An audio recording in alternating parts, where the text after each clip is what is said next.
right, so welcome back. In this video, I want to talk a little bit about how do we really make money in the land market, all right?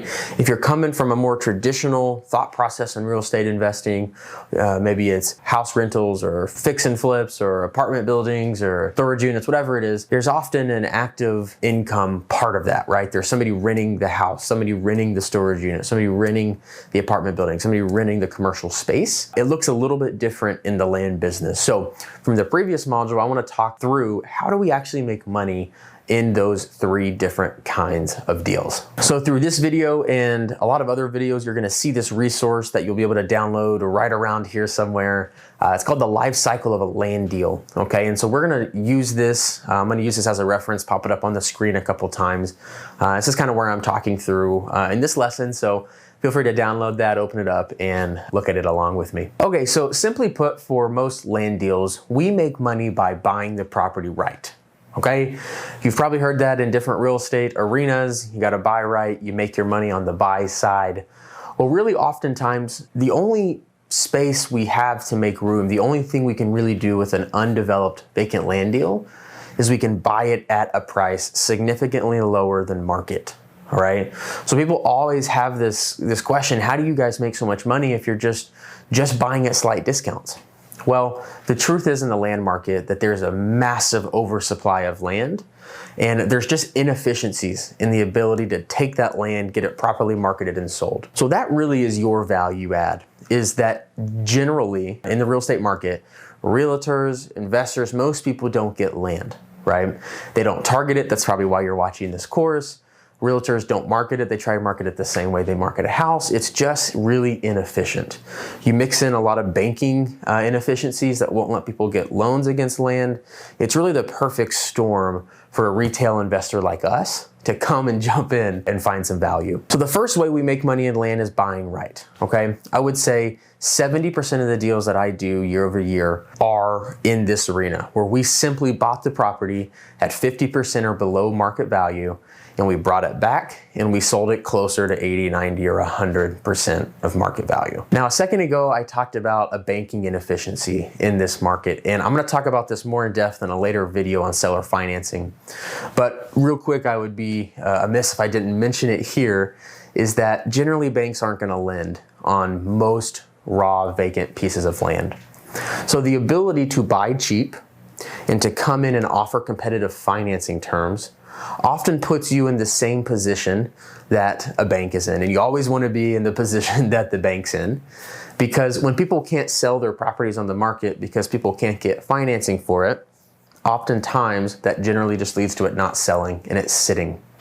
So people often ask, why are there so many properties that you can pick up for pennies on the dollar? It's really because of those two things I just mentioned. People are not good at bringing land to market and getting in front of the right buyers. And second, the banking inefficiencies. There's just, banks really won't lend against a land unless your primary goal is to buy it and build a residence immediately. That's really most of the only time that the bank's gonna lend against a piece of vacant land, unless it's like a commercial development type deal. Now, I don't wanna scare you if those words were outside of your comfort zone. Simply put, we make most of our money in land by just simply buying right, okay? If a property's worth $20,000, we buy it for $5,000 or $10,000. Okay, if property's worth $100,000, we buy it for $30,000, $40,000, $50,000, $60,000. All right, and oftentimes, just through our marketing, not often, very, very repeatably, we're able to make contact with people who have an asset that they need to sell, and they don't have the time or interest or money to put all the work behind it.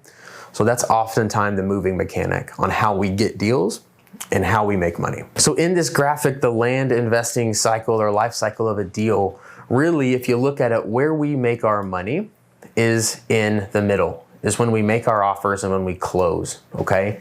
We're gonna talk through different closing strategies in a later module. So sometimes just how you close is how you can create value for yourself.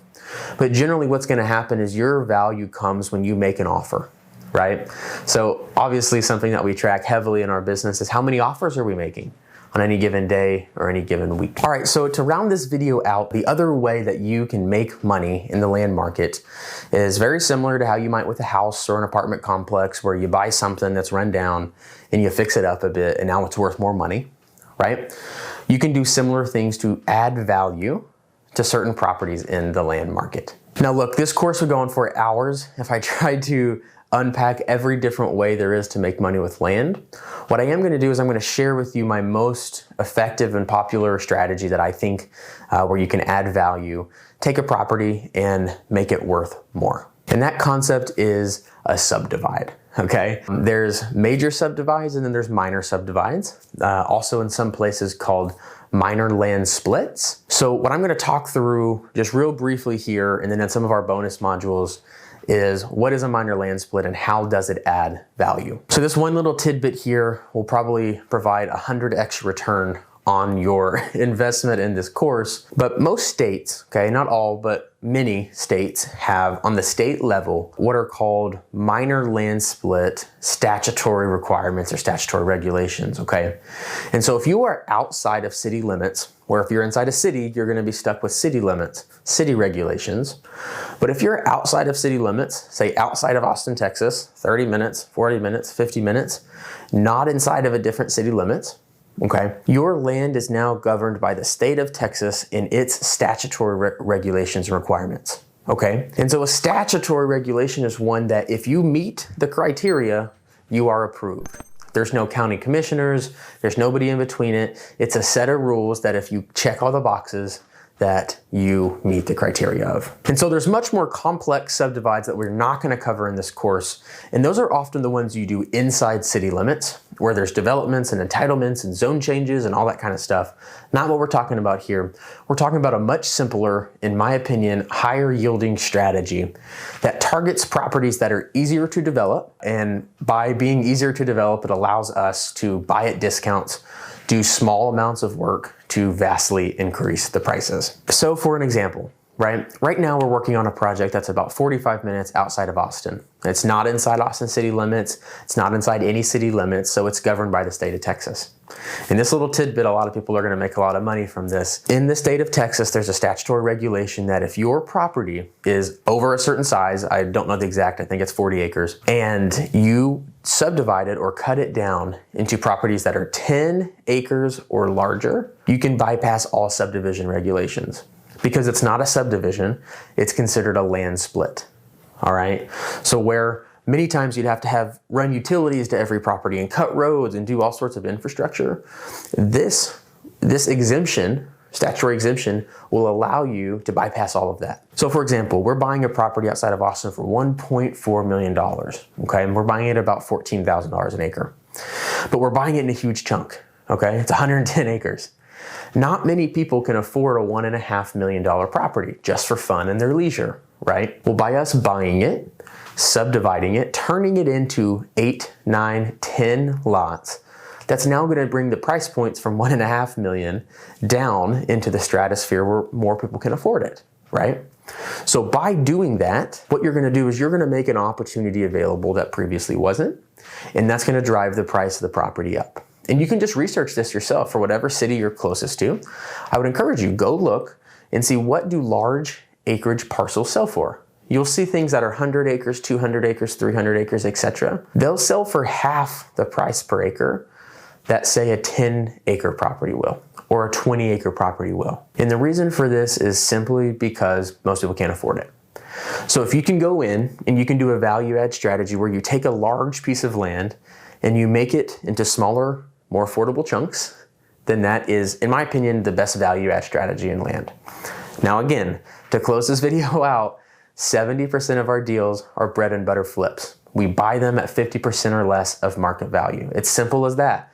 It comes in, we make a low offer, 9 out of 10 times they say no, 1 out of 10 times they say yes, and then we do the deal. Okay, then there's the value add strategy. For us, for a business that's been going for about 6 years now, we only spend about 20 to 30% of our time on that, okay? And the reason I say it's more complex, it takes more money and time. So if you're just getting into the land market, I know it sounds exciting and juicy and fun. Highly encourage you to get your feet wet with deals you can just buy and sell with very little work, and then gradually grow into these. Now, if you do come across the right opportunity, feel free to bring it to the table and we'll always be happy to look at it with you. All right, thanks for watching and we will see you in the next video.